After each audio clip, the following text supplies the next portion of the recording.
There are certain moments in life when everything seems quiet and no doorbell, no vibrating phone, yet something in your gut tells you something's off. That feeling hit me hard, jerking me awake at exactly 1:17 a.m. It wasn't a scream or a loud crash that broke the silence. No storm, no chaos, just a faint metallic whirring, sharp, methodical, and unsettling. It reminded me of a dentist's drill slowly grinding through enamel. Still half asleep, I slid out of bed, unsure whether I was dreaming or if something outside had gone seriously sideways. I pulled back the curtain and there she was, Karen, our ever-dedicated HOA president. She was crouched next to my mailbox in a bathrobe and flip-flops, her face eerily lit by the glow of a handheld drill. She was halfway through boring a hole into the side of my federally issued mailbox. And here's the kicker, my mailbox had a motion-activated camera hidden inside, recording everything in high definition. Karen wasn't just ignoring neighborhood rules, she was in the middle of committing a federal crime, in fuzzy slippers. The sheer absurdity nearly made me laugh. This was the same woman who'd fined my neighbor just last week because her lavender bushes overstepped the sidewalk border. And now here she was,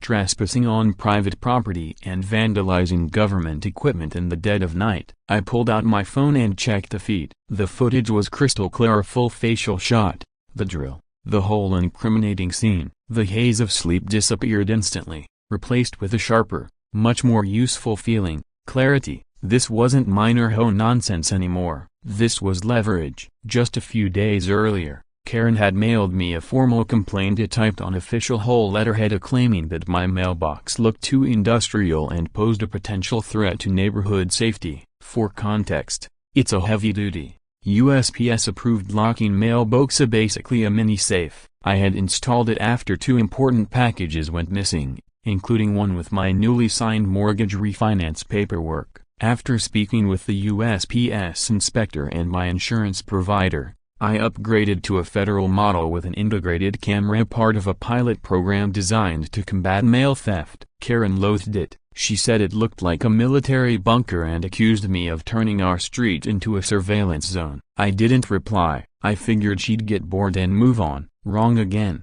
She took it to Facebook next, claiming in the HOA group that my mailbox was a safety hazard for kids and made our peaceful cul-de-sac resemble a prison yard. It was ridiculous. Most neighbors rolled their eyes, but of course, she had her usual handful of followers ready to back her every complaint. I dismissed it all, assuming she'd hit a limit and finally let it go. Clearly, I misjudged her. Now there I was, barefoot in my living room, surveillance footage playing on my phone, and disbelief twisting into a cocktail of irritation and grim satisfaction. I debated stepping outside to confront her or just calling the police then and there, but instead, I let the camera do its job, let her dig her own grave. Karen squinted into the hole she'd made. Then bizarrely reached inside and grabbed something from the outgoing mail slot, slipping it into her robe pocket like a guilty shoplifter. She had just stolen mail. On camera, I didn't even know what she took. It didn't matter. She had crossed a serious line. That familiar blend of anger and excitement surged through me. This wasn't a fine nor a letter of warning anymore.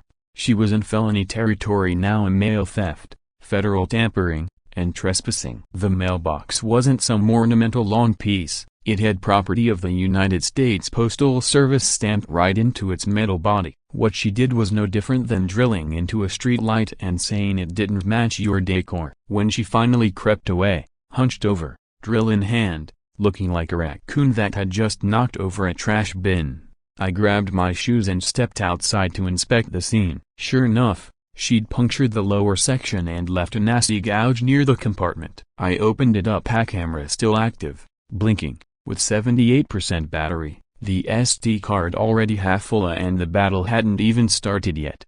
I took it inside, slipped the card into my laptop, and watched the footage roll in. The next morning, I reviewed it frame by frame. The camera caught her sneaking across the lawn, flashlight clenched in her teeth, kneeling like a burglar cracking a safe. And then, right after drilling, she looked straight at the mailbox and muttered, "Bet you think you are smarter than me." She was literally arguing with a mailbox. It was priceless. I knew exactly who to call. Before noon, I had submitted a formal complaint with the local USPS inspector's office, complete with the footage. The officer I spoke to couldn't hide his reaction. He laughed out loud and said, "We've been waiting for something concrete on her. You might have just handed us a case." That was all the confirmation I needed. I wasn't about to stop with just one piece of evidence. What Karen didn't know was that I had a second camera, this one positioned just above my porch light. It had a full view of the front yard, meaning I had a second angle of everything: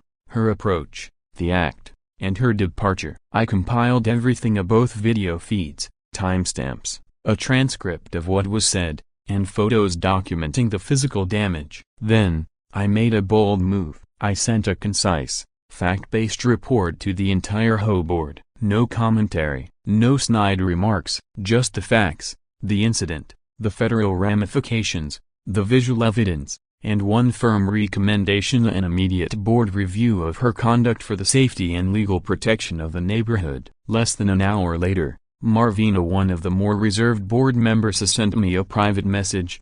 "Jack, holy crap, you just torpedoed the queen," I replied with a single line.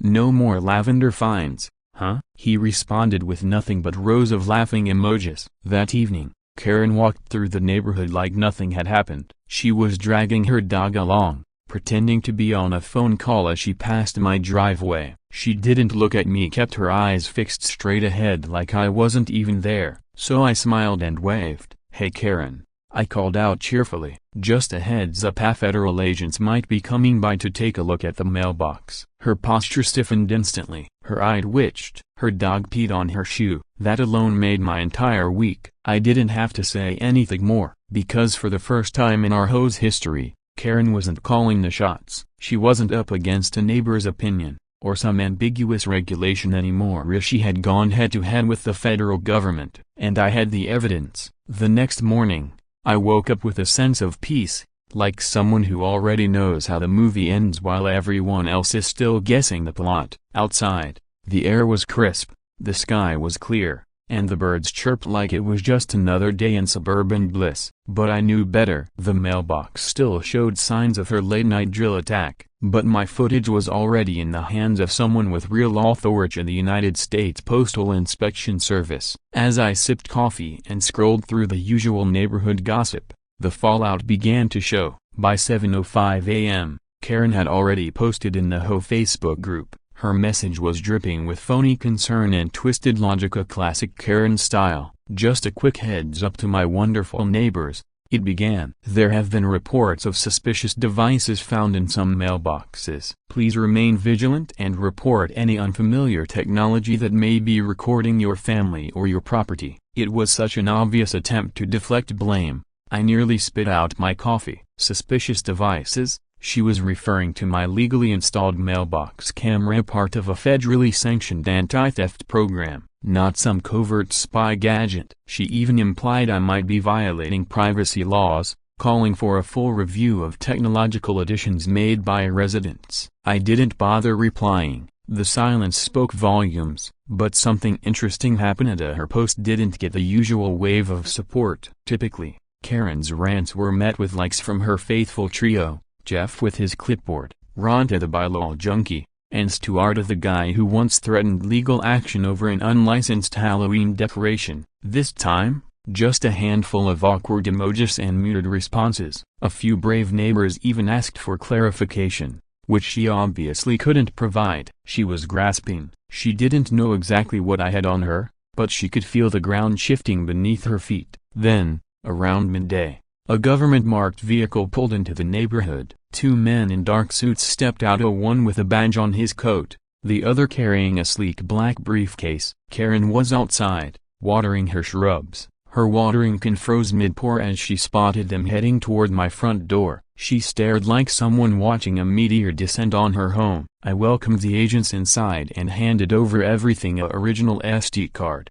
photos of the damage, and the second camera angle. They were professional, courteous, and highly attentive. When I explained Karen's long-standing harassment and my suspicion that she might have tampered with others' mailboxes too, one agent's eyebrows arched. He asked if I'd be willing to testify if needed. I agreed without hesitation. They left without ceremony, quietly returning to their car. but just the sight of them walking back, a black briefcase in hand, sent a visible ripple of unease down the entire block. Within minutes, Karen had posted again. This time, her tone had done a full 180. "Important update," she wrote. "There seems to be a misunderstanding regarding a certain neighborhood security measure. We are cooperating fully with the proper authorities." A broken bar. Karen's latest HOA post was the weakest attempt at damage control I'd ever seen, and it was glorious. The self-appointed guardian of suburban order was now desperately trying to spin a federal investigation as a simple misunderstanding.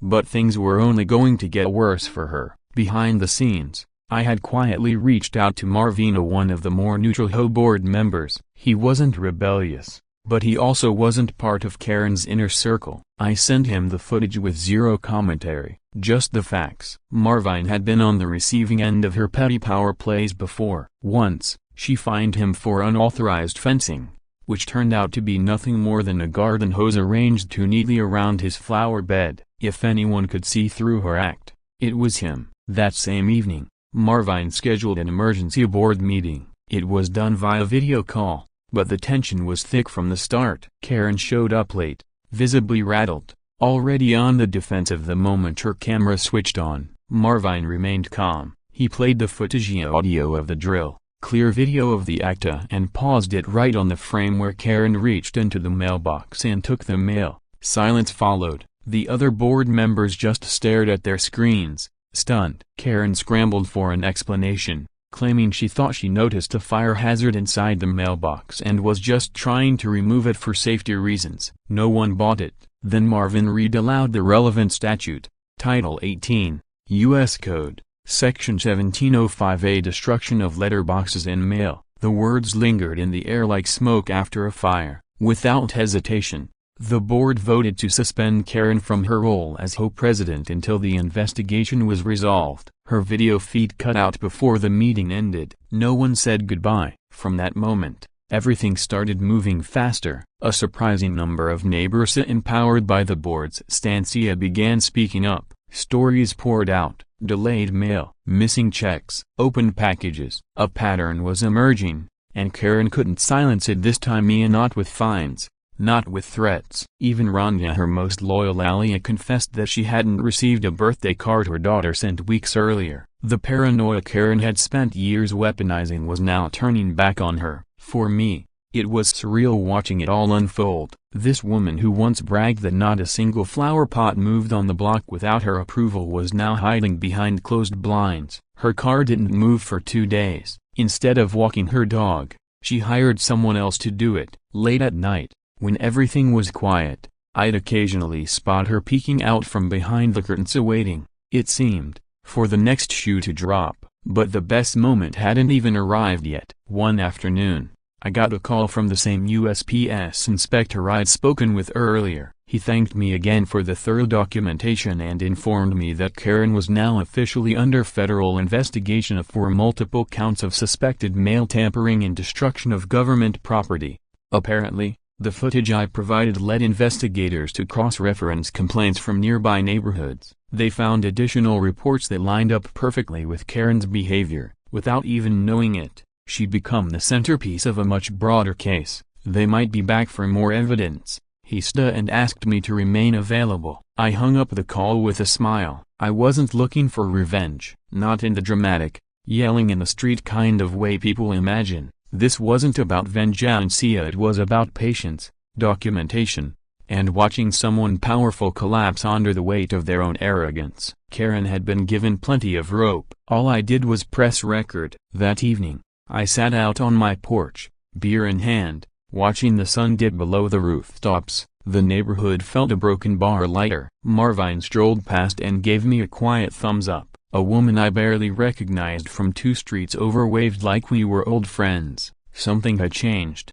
And it wasn't just that Karen had been caught, it was that people realized they didn't have to fear her anymore. Her spell was breaking. The queen of cul-de-sac control had finally drilled the wrong box. And in the days that followed, her silence was louder than any of her infamous outbursts. For someone who used to post 3 times a week about trash bin etiquette and once lost her mind over wind chimes, her sudden disappearance from public view was stunning. Her power was gone. and for the first time in a long while, the neighborhood felt free. People in the neighborhood could finally breathe again. But Karen's sudden silence wasn't surrender, it was a tactical retreat. She was regrouping, waiting for the right moment to strike back. And sure enough, she did, but in a way no one quite expected. It started subtly. One morning, I stepped outside and spotted a fluorescent orange sign staked into my lawn. It read, "Caution, under surveillance by unauthorized devices." The sign was laminated,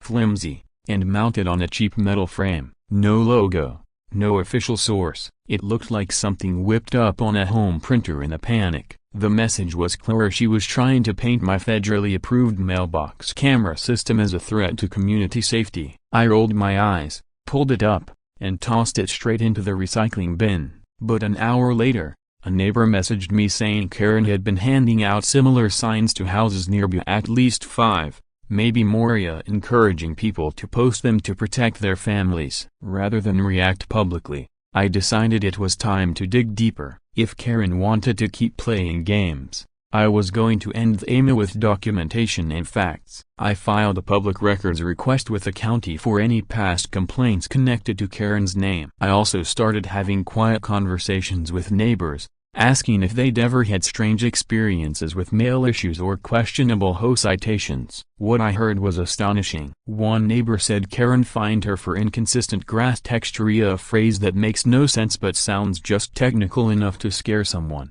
Another neighbor swore a package containing asthma medication vanished just days after Karen posted about the dangers of unattended deliveries. A third neighbor had actual footage of Karen snooping in her recycling bin, later receiving a citation for non-compliance with HOA composting rule S, despite the fact that the HOA had no composting guidelines at all. But the most damning revelation came from an elderly couple down the street of the Harrisons. Mr. Harrison, a retired Air Force colonel, and his wife, who ran a local veterans charity, had always stayed out of neighborhood drama. When I asked if they'd had any trouble with Karen, they exchanged a knowing look and invited me inside. Mrs. Harrison handed me a manila envelope. "We weren't going to bring this up," she said softly. "We're too old for neighborhood politics, but maybe this helps." Inside were 3 unopened letters, all marked return to sender from the IRS, a bank, and a federal pension office. All had been returned as undeliverable.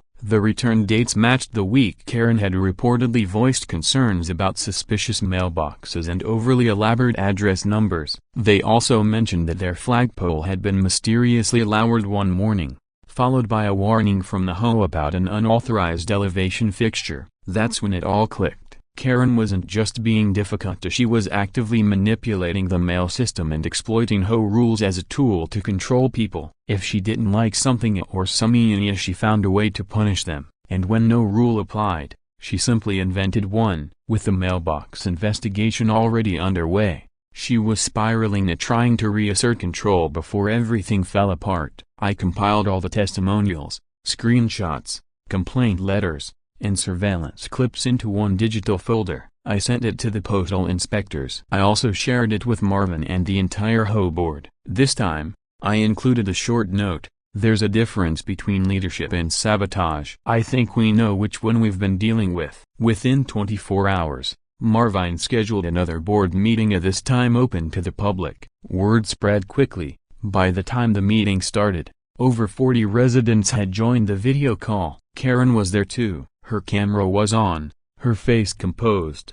every movement calculated. She tried to kick things off with a speech about modern safety in a digital neighborhood. But Marvin wasn't having it. He interrupted, shared his screen, and launched into a methodical presentation. He showed the timeline of mail disruptions, the returned letters, video evidence, neighbor testimonies, and the federal code violations. All of it. No flair, no dramatics, just the tired voice of a man done with nonsense and finally ready to bring accountability. When he finished, there was complete silence. Karen blinked rapidly, clearly rattled, then began talking, rambling. Really, she claimed she'd been misunderstood, that she only wanted to protect the community from invasive surveillance and external threats. She referred to my mailbox camera as a breach of neighborhood trust and even said the Harrison's flagpole created a wind tunnel hazard. No one was buying it. People had stopped believing her, and then came the moment that sealed her fate. Marvine shared one last screen with the group, a scanned copy of Karen's original HOA board application, signed 5 years earlier. On it, she had clearly checked the box indicating she had no criminal history, but alongside it, Marvin revealed something else, a background check. It had been conducted after the USPS launched their investigation, and it unearthed a key detail: Karen had pleaded no contest to a misdemeanor mail fraud charge in another state nearly a decade ago. The record had been sealed and later expunged, but it was enough. She had misrepresented her background, and in doing so, she had violated HOA ethics policies. The board wasted no time. They voted unanimously to remove Karen from all current and future leadership roles effective immediately. Her video feed cut out mid-meeting. She didn't even stick around to hear the decision. No one came to her defense, not Jeff, not Rhonda, not even Stuart. The same people who had blindly followed her for years now sat frozen, confronted with the truth. Karen had built her authority on deception, control, and, ultimately, federal crimes. Over the following days, the neighborhood felt transformed. The tension that had quietly ruled every street corner began to lift. Karen no longer marched the sidewalks with her clipboard. The endless stream of warnings and passive-aggressive letters stopped overnight. Neighbors who once kept to themselves started chatting again, waving from porches, sharing tools, helping with yard work. For the first time in years, it felt like we weren't just a group of houses, we were a real community. Karen, on the other hand, disappeared into her own silence. Her car didn't move. Her blind stayed drawn. The only sign of life came from her barking dog, now trapped behind the windows of a house that had once loomed like a watchtower. But the final nail in her coffin hadn't landed just yet. One afternoon, a certified letter arrived addressed to her, this time, from the U.S. Attorney's Office. I didn't need to open it to know what it meant. Karen was officially facing federal charges. She would have her day in court. As for me, I started spending more time outdoors. I upgraded the mailbox camera with a solar-powered backup and even helped 3 of my neighbors install the same federally approved system. We joked about forming a mailbox security club. One of the local kids drew a cartoon of Karen in a villain's cape, getting zapped by lasers while trying to sneak into a mailbox. We pinned it to the community board. No one took it down. What had started as a petty act of late-night vandalism had grown into something larger. This was never just about a mailbox. It was about pushing back against the kind of person who thinks rules don't apply to them, who believes fear equals power, who mistakes manipulation for leadership. Karen had literally and metaphorically drilled into the wrong box. And now, she was the one trapped inside it. While the rest of us finally breathed easy, the peace that followed her downfall didn't last long. Some believed she might finally retreat, maybe even move away in shame. But this was Karen, the woman who once filed a noise complaint because a neighbor's wind chime sounded aggressive. She didn't know how to let go. So, when her retaliation came, it wasn't just petty, it was deranged. It started with the sidewalk. One morning, I stepped out to grab the newspaper and found the word SPY spray painted in fat, dripping black letters across the concrete in front of my house. It wasn't clever. It wasn't even subtle. Just loud, messy, and desperate. The paint was still wet as the fumes hit before I even saw the words. I didn't need to check the camera footage to know who was responsible, but I checked anyway. There she was, Karen, clear as day at 2:13 a.m., hood pulled up, spray can in hand, glancing around like a clumsy raccoon in a heist movie. I sent the footage to the local police, along with a formal report. They confirmed it as criminal vandalism and opened a case. Since the graffiti was on public property, not just mine, it gave the HOA additional grounds to consider sanctions. Later that same day, Karen stepped out of her house as if nothing had happened, a watering can in hand, tending to her shrubs like she hadn't just defaced a neighbor's sidewalk. I waved at her. Calm, friendly, unbothered. She glanced my way, then quickly turned her head, pretending not to see me. It was clear now she wasn't trying to win anymore. She just wanted a reaction, any reaction, proof she still mattered. A few days later, I came home to find a letter taped to my door, not mailed it taped, that told me everything I needed to know. It wasn't from the city or the HOA. It was written in Karen's unmistakable, awkward attempt at legal jargon. The letter claimed I had violated multiple unauthorized surveillance protocols and the letter taped to my door demanded that I immediately cease all private monitoring of public spaces. It accused me of using unauthorized surveillance equipment and of committing psychological warfare. Yes,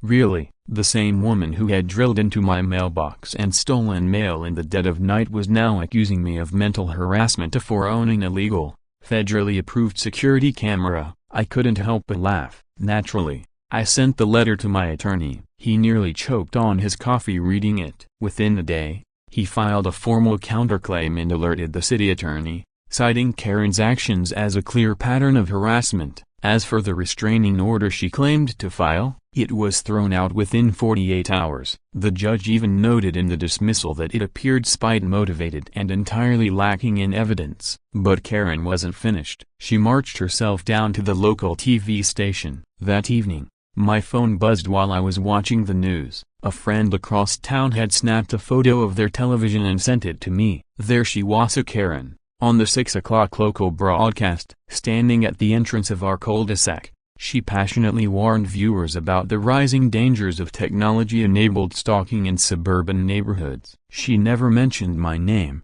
but the way she described Ida, a man with surveillance tech hidden in his mailbox, constantly monitoring his neighbors, left little doubt about who she meant. The segment was short, one of those fluff pieces stations air when there's no real news to report, but it was enough to stir some online chatter. Most neighbors laughed, a few were confused, some rolled their eyes, but nobody bought what she was selling. That same night, I had a long phone call with Marvin, the board member who had helped lead the charge against Karen. He told me the HOA had already started receiving calls from concerned residents asking if Karen still had any official standing. She didn't. She had no position, no title, no voice on any board. Marvin said they were preparing a formal notice to be sent to the entire neighborhood clarifying that Karen no longer had any authority to speak on behalf of the HOA. Meanwhile, the federal case was gaining momentum. The postal inspector contacted me again to thank me for the updates,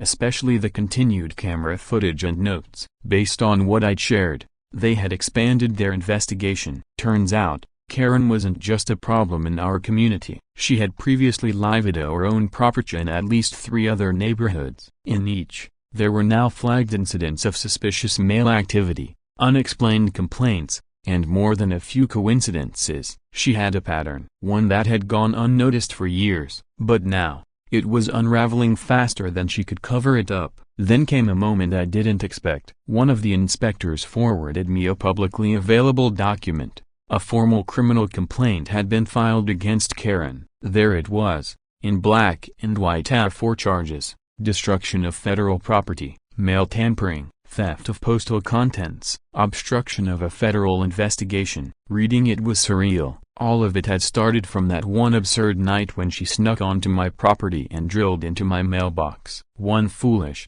impulsive decision had opened the floodgates on an entire history of abuse and manipulation. And still, as she wasn't done. One afternoon, she stood in the middle of the street screaming at a landscaper, accusing him of hiding a government tracker inside his leaf blower. The poor man, stunned and speechless, packed up and drove away. By the time the police showed up, Karen had barricaded herself inside and refused to come to the door. It wasn't an isolated incident.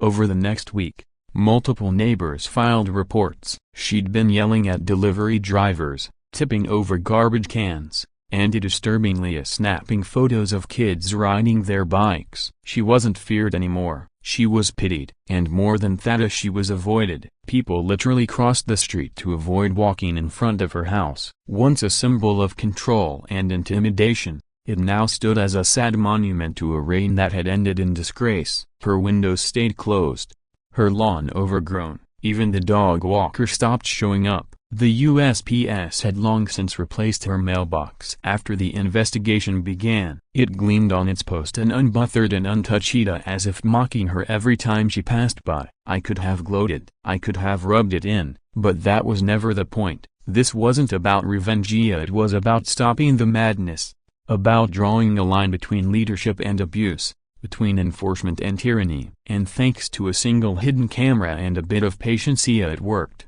The neighborhood began to change. The board started reviewing outdated policies and removed the arbitrary rules Karen had added over the years. They even hosted a mailbox day, offering discounted installation of federally approved mailboxes for all residents. People started planting lavender again. Kids rode their bikes without fear of a warning slip appearing in their parents' mailbox. Neighbors waved more, chatted longer, helped each other with yard work. The cul-de-sac felt like a place to live again, not just exist. And Karen? She stayed inside. Sometimes her curtain would twitch when someone passed, but no one waved anymore. She wasn't the voice of the community, she was the cautionary tale. And she knew it. Every bark from a neighbor's dog, every passing FedEx truck, every chuckle drifting through her windows reminded her no one was afraid anymore. No one cared about her rules. No one was listening. Her downfall didn't come with fireworks. It wasn't loud or public in the way she might have feared. It was quiet, slow, and absolute. And in that silence, the neighborhood finally exhaled. Lawns looked greener, not because someone said they had to be, but because people wanted to care for them. Homes felt lived in, not policed. The fear of waking up to a passive-aggressive citation, gone. It was a new chapter, and for once, everyone could write their own rules. Gone were the days of whispered feuds through windows and passive-aggressive law and decor disputes. People finally had room to breathe in, not just on their porches, but in their minds. As the neighborhood relaxed into something warm and connected, Karen's world kept closing in, shrinking into something small, bitter, and painfully solitary. When the formal summons arrived, no one had to be told what it was. It was a Saturday morning. Karen was outside in a worn bathrobe, half-heartedly sweeping leaves off her driveway with an old broom. A plainclothes federal agent walked up the path, handed her a thick manila envelope bearing the official seal, and left without a word. She didn't move. Karen stood there, motionless, staring at the envelope like it was radioactive. Her mouth hung open slightly, like someone had knocked the wind out of her. A few neighbors watched quietly from behind curtains or car windows. No one spoke. They didn't need to. The delivery itself said everything. The charges were no longer rumors. She was officially summoned to appear in federal court. And based on the list of vandalism, tampering with federal property,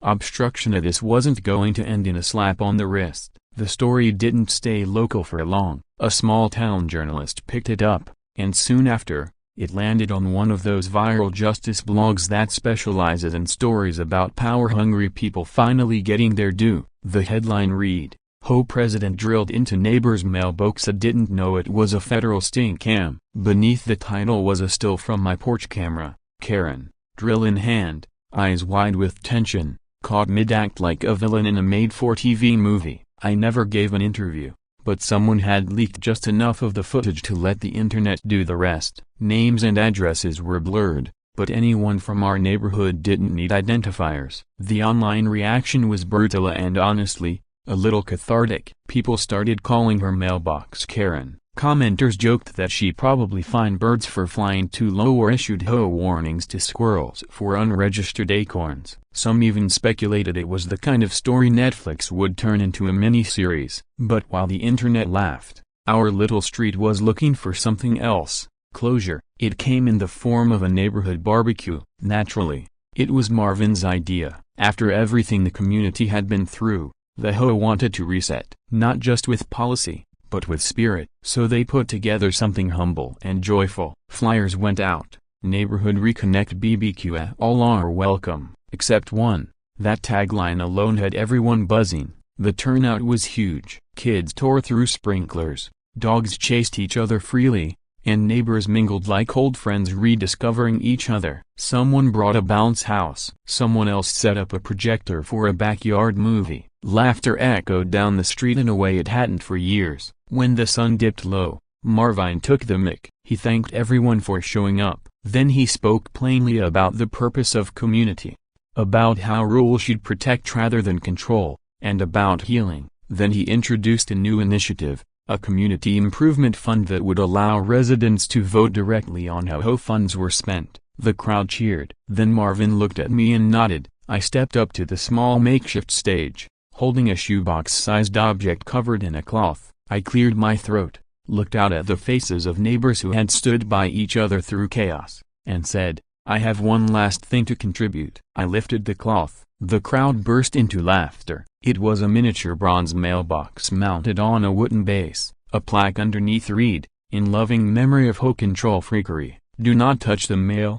Beneath that, in smaller print, "Presented to Karina, may she finally learn the law." It wasn't cruel, it wasn't vindictive, it was catharsis wrapped in humor, a quiet way to mark the end of an era no one wanted to return to. Karen, of course, wasn't there. Her house remained dark that night, her blinds drawn, her porch empty, but the rest of us were lit up with laughter, music, and the easy comfort of neighbors who, at long last, could just be neighbors again. The blinds stayed closed, just as they had for weeks. Her car hadn't moved, but word traveled fast around here, and I have no doubt Karen heard about the barbecue by the next morning. And just like that, the neighborhood began to shift again, this time in a way that stuck. The old sign at the entrance was repainted. The HOA bylaws were reviewed, simplified, and made human. People started tossing around ideas like murals, a shared garden, even a community scholarship fund. It was as if someone had taken the neighborhood off mute and turned the world from grayscale to color. As for Karen, the last we heard, she was planning to sell. The for sale sign showed up one morning without fanfare. It stood a bit crooked, leaning slightly to one side, like a quiet metaphor for everything she had tried to build. When the realtor came by, he looked puzzled. One of the neighbors, someone Karen had once fined for hanging a hammock, offered him a glass of lemonade and a brief history lesson. He chuckled and said, "Well, that explains a lot." Her departure wasn't dramatic. She left the way a shadow disappears when the light finally turns on. A moving truck arrived one afternoon. By sundown, she was gone. No farewells, no closing arguments, just an empty house with flaking paint and a mailbox, plain, silent, and finally left alone. No camera, no threat, just a box, as it was always meant to be. A few weeks later, the house sold to a young couple with a toddler and a golden retriever. They had no interest in HOA politics or micromanagement. They planted sunflowers along the fence line and waved at everyone who passed. One of the first things they did was walk over and ask about putting up a community bulletin board. Not a security system, not a noise regulation, just a way to connect. People sometimes ask me if I ever miss the drama, if I ever wonder what would have happened if I hadn't installed the camera, hadn't spoken up, hadn't stood my ground. I don't miss the fines, I don't miss the fear, I don't miss walking on eggshells outside my own front door. But I do remember the moment I realized that one small act, a quiet decision to defend my own mailbox, could be the first domino to topple something toxic. That's a lesson worth keeping, because sometimes, the only thing standing between peace and chaos is one person who refuses to be intimidated. And sometimes, the smallest things like a mailbox and a hidden camera can be enough to remind everyone where the real lines are drawn. So now, when I check the mail each morning, I look at more than envelopes. I look around and see kids playing, neighbors laughing, fences not to divide, but to respectfully mark space. I see a community. And I see the spot Karen once filled and now replaced by something better, something real, something earned.